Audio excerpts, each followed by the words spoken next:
बिस्मिल्लाहिर्रहमानिर्रहीम। अल्लाहुम्मा सल्लि अला मुहम्मदिन व अला आलि मुहम्मद कमा सल्लैता अला इब्राहीम व अला आलि इब्राहीम इन्नका हमीदुम मजीद। अल्लाहुम्मा बारिक अला मुहम्मदिन व अला आलि मुहम्मद कमा बारकता अला इब्राहीम व अला आलि इब्राहीम इन्नका हमीदुम मजीद। डियर स्टूडेंट्स, आज इंटरमॉलिक्यूलर फोर्सेस उसका जो रिमेनिंग पार्ट्स था, कल हमने 3 टाइप्स पढ़ ली थी। आज हम बाकी टाइप्स जो हैं वो स्टार्ट करते हैं।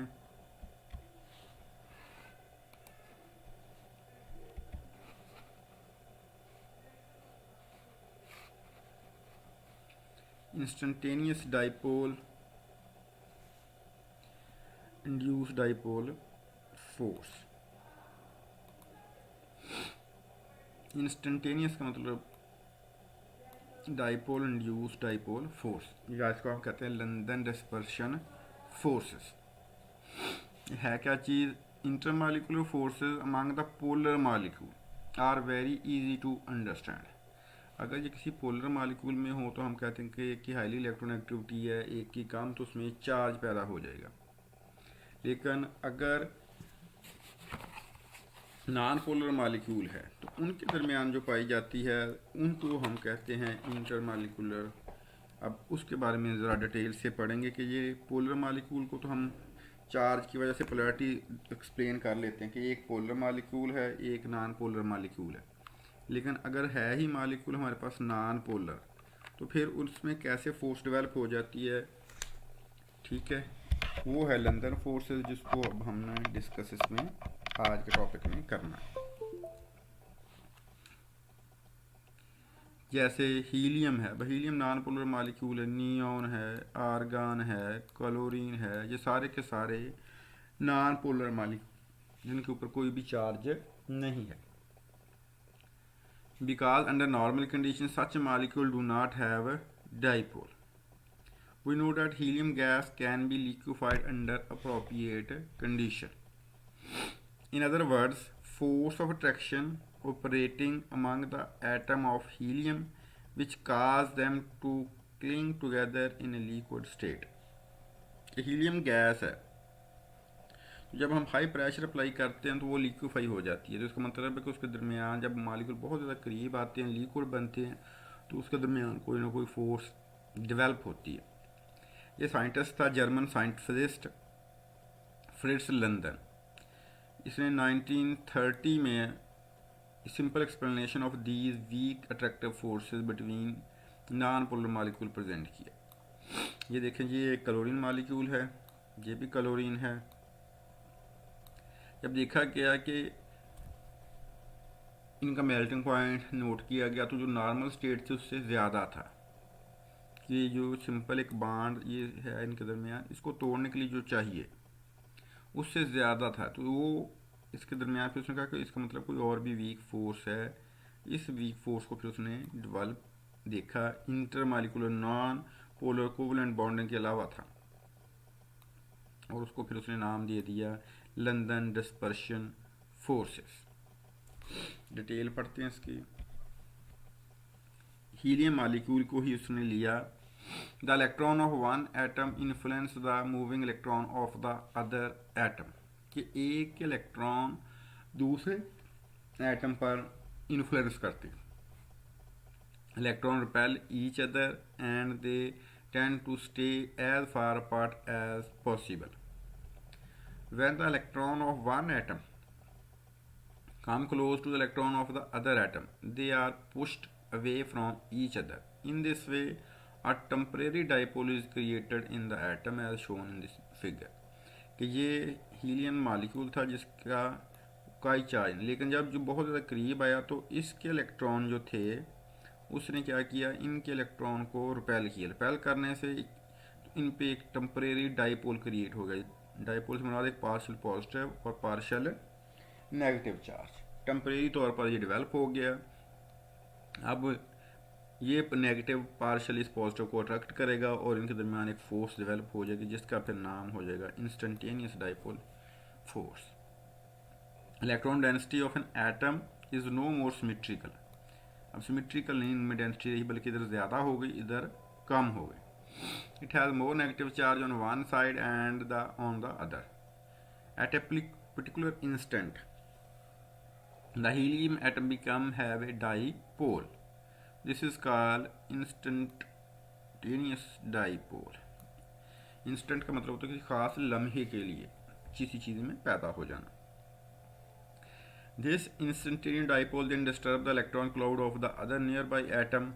So a dipole is induced in the second atom. This is called induced dipole. पहला जो बना वो इंस्टेंट डाइपोल था, फिर उसने जो नेक्स्ट बनाया उसको कह दिया इंड्यूस्ड डाइपोल. तो फिर इन दोनों की अट्रैक्शन को कह दिया instantaneous dipole, induced dipole force. तो यहाँ से ये देखें डेफिनेशन डेवलप हुई. फिर the momentary force of attraction. Momentary का मतलब कुछ लम्हे के लिए जो फोर्स प्रोड्यूस होती है, created between instantaneous dipole and induced dipole. एक इंड्यूस्ड डाइपोल, दूसरा इंस्टेंटेनियस, जो पीछे हम डेफिनेशन करके आए हैं. इस called instantaneous dipole induced dipole interaction, या ज़्यादा तौर पर इसको अब लंदन फोर्सेस के नाम से ही लिखा जाता है, याद किया जाता है. It is very short lived attraction because the element keep moving. This movement of electron cause the dipole to vanish as quickly as they form. थोड़ी देर के लिए होती है और फौरन ख़त्म हो जाती. लेकिन a moment later the dipole will appear in different orientation and again weak attraction are developed. क्योंकि मालिक्यूल दूसरे के साथ इसी तरीके से इंटरेक्शन कर लेता तो उसके साथ डेवलप हो जाती है.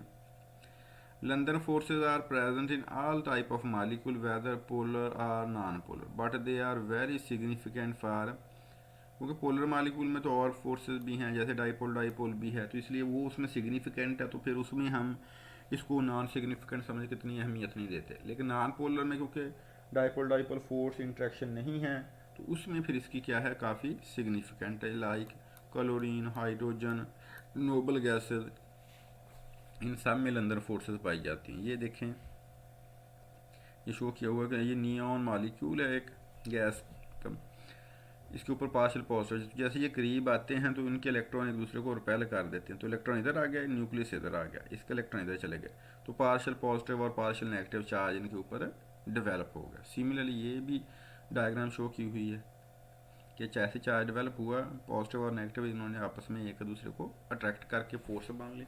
थोड़ी देर बाद फिर दूर चले गए, क्योंकि ये मोमेंट है. जैसे डेफिनेशन में हमने पढ़ा कि मोमेंटरी फोर्स है, शॉर्ट लिव्ड है. ये देखें शॉर्ट लिव्ड, तो ये बनती रहती है, ख़त्म होती रहती है, बनती रहती है, ख़त्म होती रहती है. नेक्स्ट है ये factor affecting London dispersion force, कि कौन कौन से फैक्टर अफेक्ट करते हैं फोर्सेस को. पहला, London forces are weaker than dipole interaction. The strength of these forces depend upon the following factor. सबसे पहला फैक्टर देखें क्या है, size of the electronic cloud of the atom. क्या आया, उसमें ज़्यादा इलेक्ट्रॉन है एटम में या कम है, तो क्या अफेक्ट होगा. पहला affect, size of the atom और molecule is large and dispersion forces become easy and these forces become more important. Mean जितना साइज बड़ा होगा उतनी ही लंदन डिस्पर्शन फोर्सेस उसमें क्या होंगी, प्रोमिनेंट होंगी, डायरेक्टली प्रोपोर्शनल हो गया. The element of zero group in the periodic table are all monatomic gases. जैसे हीलियम है, नियॉन है, ऑर्गन है. They do not make covalent bond with each other but their outermost shell are complete. Their boiling point increase down the group from helium to radon. किस वजह से, due to these London dispersion forces. क्योंकि size नीचे को बढ़ रहा है तो साइज बढ़ने से उनका फिर मेल्टिंग पॉइंट भी बढ़ता है. दूसरा है atomic number, greater the atomic number greater the London dispersion forces. The atomic number increases down the group and the outermost electron move from the nucleus. The dispersion of the electronic cloud become more and more easy. So the polarizability of these atoms go on increasing. तो दूसरा factor हो गया atomic number. Atomic number जितना बढ़ेगा उतनी ही London forces ज़्यादा हो। और पीरियोडिक टेबल में ऊपर से नीचे को अगर जाएं तो एटॉमिक नंबर बढ़ रहा है, तो इसलिए उनका लंदन फोर्सेस भी बढ़ेंगे। पोलराइजेबिलिटी अब क्या है? पोलराइज मीन चार्ज का पैदा हो जाना। Polarisability is the quantitative measurement. क्या है? Quantitative measurement of the extent to which electronic cloud can be polarise और डिस्टॉर्टेड, कि कितना हम एक चार्ज न्यूक्लियस को डिस्टॉर्शन उसमें काज कर सकते हैं। डिस्टॉर्शन क्या है कि जब कोई दूसरा इलेक्ट्रॉन उसके करीब आता है तो वो उसको जितना डिस्टर्ब करता है, that is called distorted, that is called a polarisability. अब ये हमने डायग्राम से भी शो किया हुआ कि हो forces change. When we say that a species is polarized, it means that temporary poles are created. This is possible if electronic cloud can be disturbed or distorted. This increasing distortion of electronic cloud creates stronger London forces and hence the boiling point increases down the group. ये boiling point लिखे हुए noble gases और halogens के। Helium में -268, neon 245, organ 185, 152। क्योंकि minus में है तो इसलिए जितना कम हो रही वैल्यू उतना ही बढ़ रहे हैं। तो टॉप टू बॉटम इनके जो मेल्टिंग पॉइंट है वो बढ़ रहे हैं ड्यू टू दिस पोलराइजेबिलिटी, या इनके साइज जो हमने पीछे पढ़े फैक्टर कि जितना फ्रॉम टॉप टू बॉटम जाएंगे इनमें लंदन डिस्पर्शन फोर्सेस बढ़ेंगी। लंदन डिस्पर्शन फोर्सेस बढ़ने से नोबल गैसेज और हेलोजन सब का क्या है? बढ़ रहा है मेल्टिंग पॉइंट। एग्जाम्पल भी ली हुई है। All the halogen are non polar diatomic molecule. ये fluorine, chlorine, bromine, iodine in the form of gas मौजूद होते हैं, but there is a big difference in their physical state at room temperature. Fluorine is gas, क्यों? -188 इसका लिखा हुआ है boil. Iodine is solid at room temperature. अब iodine देखें तो इसका 184 प्लस में है, इसका मतलब है ये सॉलिड है। अब ये इतना बिहेवियर चेंज क्यों है? ये due to London dispersion forces की वजह से। The polarisability of iodine molecule is much greater than that of fluorine. तो हमें इससे पता चला कि top to bottom melting point और बॉइलिंग पॉइंट कंपाउंड्स के क्या हैं? बढ़ रहे हैं due to London dispersion forces. Number of atoms. Number of atom in a non-polar molecule affect the strength of the London forces. कैसे? greater the number of atom in a molecule, greater its polarizability. तो दो factor ये भी असरअंदाज होते हैं। जैसे ये कुछ हमारे पास मॉलिक्यूल हैं हाइड्रोकार्बन के, सैचुरेटेड के। हाइड्रोकार्बन क्या होते हैं? जो कार्बन और हाइड्रोजन पर मुश्तमिल हों, उनको हम कहते हैं हाइड्रोकार्बन। ठीक हो गया। तो वो भी क्या करते हैं? अफेक्ट करते हैं। जैसे देखें, अब हमने लिया लेंथ C2H6 C6H14 कि पहले यहाँ 2 कार्बन है तो 6 कार्बन तक मॉलिक्यूल लिए। They have the boiling point -88 and 68। अब माइनस से लेकर पॉजिटिव तक इनका हो गया। इसका मतलब है कि नंबर ऑफ एटम इसमें बढ़ रहे हैं, तो इसमें भी क्या है? उसका बॉइलिंग पॉइंट बढ़ रहा है। क्यों बढ़ रहा है? Due to London dispersion forces. Molecule with large chain experience stronger attractive forces. ये टेबल देखें, मीथेन -164, इथेन -88, प्रोपेन -42। इसका मतलब जितने कार्बन मीथेन में 1 कार्बन है, इथेन में 2, प्रोपेन में 3, ब्यूटेन में 4। तो इनका जो बॉइलिंग पॉइंट है वो सबका बढ़ता जा रहा है। इस तरीके से ये देखिए, पहले सारी गैसेस थी, फिर ये लिक्विड आ गया, ये 3 लिक्विड बन गई, 5 नंबर कार्बन से आ गया, फिर ये सॉलिड। तो इसका मतलब है as number of carbon chain increases their boiling point increases. Longer molecule have more places along its length where they can be attracted to other molecule. With an increase in molecular mass of the hydrocarbon, they change from gaseous to liquid and then finally to become solid. तो ये तीसरा factor हो गया। दूसरा factor था, पहला था size of the electronic cloud, फिर एटॉमिक नंबर, तीसरा हो गया नंबर ऑफ एटम। तो ये तीन फैक्टर लंदन फोर्सेस के क्या हैं, अफेक्ट हो रहे हैं। ये ओवरऑल समरी आप लोगों के लिए ड्रा कर दी है सारी फोर्सेस की कि कौन कौन सी फोर्सेस हैं। Ion dipole, hydrogen bond, dipole dipole, ion induce dipole, dipole dipole induce dipole, dispersion. Model कैसे होती हैं, अट्रैक्शन उसमें क्या होती है।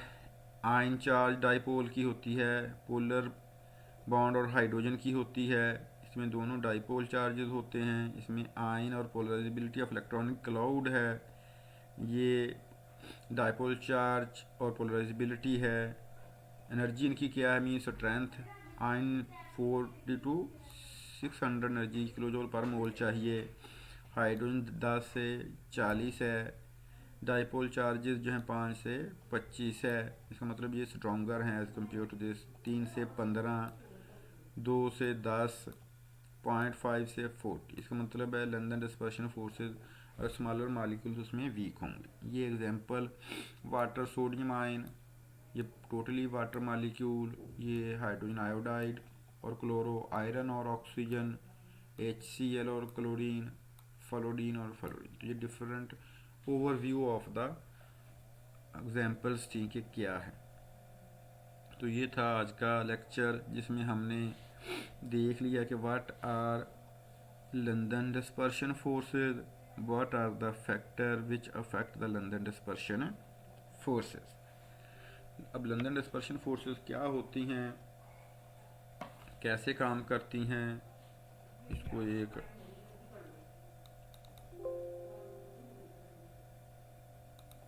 देखते हैं बोर्ड की मदद से।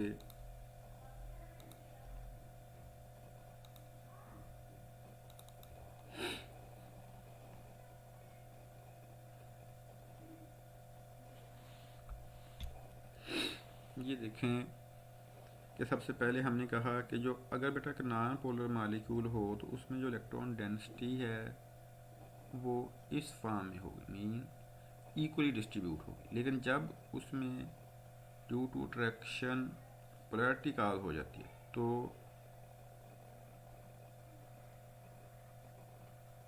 इलेक्ट्रॉन डेंसिटी अनइवन उसमें क्या हो जाती है, डिस्ट्रीब्यूट हो जाती है। मीन इसमें अगर है तो ये न्यूक्लियस है और यहाँ इलेक्ट्रॉन इसके इक्वली इस तरीके से डिस्ट्रीब्यूट है।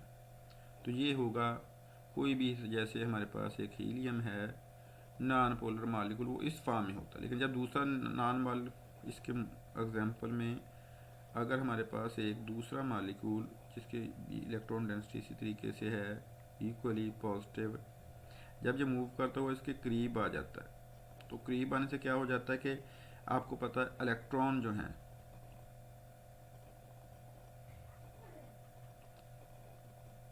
एक दूसरे को क्या करते हैं, रिपेल करते हैं। रिपेल करने से क्या हो जाता है, तो इसके जो इलेक्ट्रॉन हैं वो सारे इस तरफ आ गए और ये न्यूक्लियस इसका इस तरफ। तो इसके ऊपर फिर आ गया पार्शियल पॉजिटिव चार्ज और यहाँ आ गया पार्शियल नेगेटिव। एक हीलियम ये रह गया।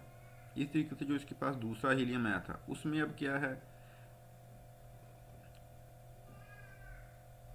उसमें भी फिर यही चीज़ डेवलप हो गई ऐसे कि ये पॉजिटिव, ये इसके सारे इलेक्ट्रॉन, क्योंकि पॉजिटिव और नेगेटिव एक दूसरे को रिपेल करते हैं, तो ये पार्शियल पॉजिटिव पार्शियल नेगेटिव, तो इन दोनों के दरमियान इन मोमेंट एक ये फोर्स डेवलप हो जाती है जिसका नाम फिर हम लेंगे लंदन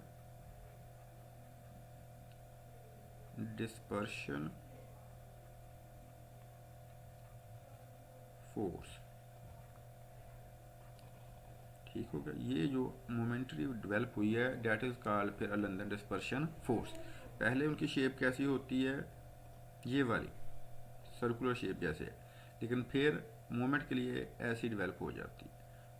अब ये कोई भी हम ले लें, ये एक अगर क्लोरीन मालिक्यूल ले लें तो एक क्लोरीन इस तरीके से है, इसका भी इसी तरीके से है, कि ये आपस के जब दूसरा आएगा मालिक्यूल, तो इसके जो होंगे इसके ऊपर फिर पार्शियल नेगेटिव, इधर जो इस तरीके का होगा पार्शियल पॉजिटिव, तो ऐसे डेवलप इसमें भी हो जाएगी। तो कोई भी जो नॉन पोलर मालिक्यूल हैं उनमें फिर ऐसी फोर्सेस क्या होंगी, डेवलप हो जाएंगी। ठीक है, एग्जाम्पल में दो ये मैंने आपको दे दी हैं। इसके अलावा उसने कहा कि आप नियॉन एटम ले लें, ऑक्सीजन ले लें, नाइट्रोजन ले लें, कोई भी नॉन पोलर का मतलब होता है जिसमें कोई भी पोल ना बने हो। पोल से मुराद है कि वो इलेक्ट्रॉन डेंसिटी उसकी इस तरीके से इक्वली डिस्ट्रीब्यूट हो, ना कि इस फॉर्म। ये हैं पोल्स क्रिएटेड और ये हैं नॉन पोलर। और नॉन पोलर होता क्या कि जिसकी इलेक्ट्रोनेगेटिविटी जो है बराबर, अब ये Cl लगा हुआ तो ये दोनों एक दूसरे को बराबर खींच रहे हैं, इसका मतलब है इनके दरमियान कोई भी चार्ज क्रिएट नहीं होगा। लेकिन जो हमने कल फोर्सेस पढ़ी थी, जैसे HCl था, अब H एटम जो लगता है एक HCl, अब H आपको पता है एक छोटा एटम है, जबकि Cl क्या है, एक बड़ा। ठीक है, इसमें ज़्यादा इलेक्ट्रॉन, तो इसके इलेक्ट्रॉन क्या करते हैं, इस हाइड्रोजन के इलेक्ट्रॉन को अपनी तरफ खींच लेते हैं। अपनी तरफ खींचने से फिर इसमें क्या हो जाता है, इस तरीके से ये चीज़ कि हाइड्रोजन की जो इलेक्ट्रॉन नॉर्मल से साइज़ कम हो जाता है और जो क्लोराइड है उसका उससे साइज़ बड़ा हो जाता है। तो इसके ऊपर पार्शियल नेगेटिव, इसके ऊपर पार्शियल फिर पॉजिटिव चार्ज, क्योंकि ये Cl हाईली इलेक्ट्रोनेगेटिव है और ये हाईली पॉजिटिव है। तो इसमें ऑटोमेटिकली लफ्ज़ जो हमने लिखा डाईपोल क्रिएट हो जाते हैं। डाई से मुराद दो पोल, पोल के मुराद है कि दो उसमें फिर कार्नर बन जाते हैं, एक पॉजिटिव कार्नर पार्शियल और एक नेगेटिव। तो इसी तरीके से दूसरा जो मालिक्यूल आ जाता है वो कोई लाजमी HCl, वो हम कह लेते हैं हाइड्रोजन आयोडाइड है, उसका ले लें। सिमिलर भी हो सकते हैं। अब इसमें भी इस तरीके से इलेक्ट्रॉन डेंसिटी आयोडाइड ने खींची होगी तो इस पर पार्शियल पॉजिटिव होगा, इस पर पार्शियल नेगेटिव। तो ये जो फोर्स फिर डैश से हम इसको ज़ाहिर करते हैं फोर्सेस को, इसको फिर हम कह देंगे डाईपोल फोर्स। ये पोलर मालिक्यूल में है। पोलर मालिक्यूल HCl जिनमें डिफरेंट एटम लगे हैं और उनकी इलेक्ट्रोनेगेटिविटी डिफरेंस ज़्यादा होगा तो वो कहेंगे हमारे डाईपोल इंट्रैक्शन में आएंगे। और पोलर मालिक्यूल कहेंगे HCl है, HBr है, डिफरेंट एटम लगे हुए हैं, जैसे अमोनिया है, वाटर है, ये सारे के सारे क्या हैं, पोलर मालिक्यूल हैं। तो इन सब की एग्जांपल आप डाईपोल इंट्रैक्शन में कोट कर सकते हैं। तो ये था आज का lecture. Thank you very much.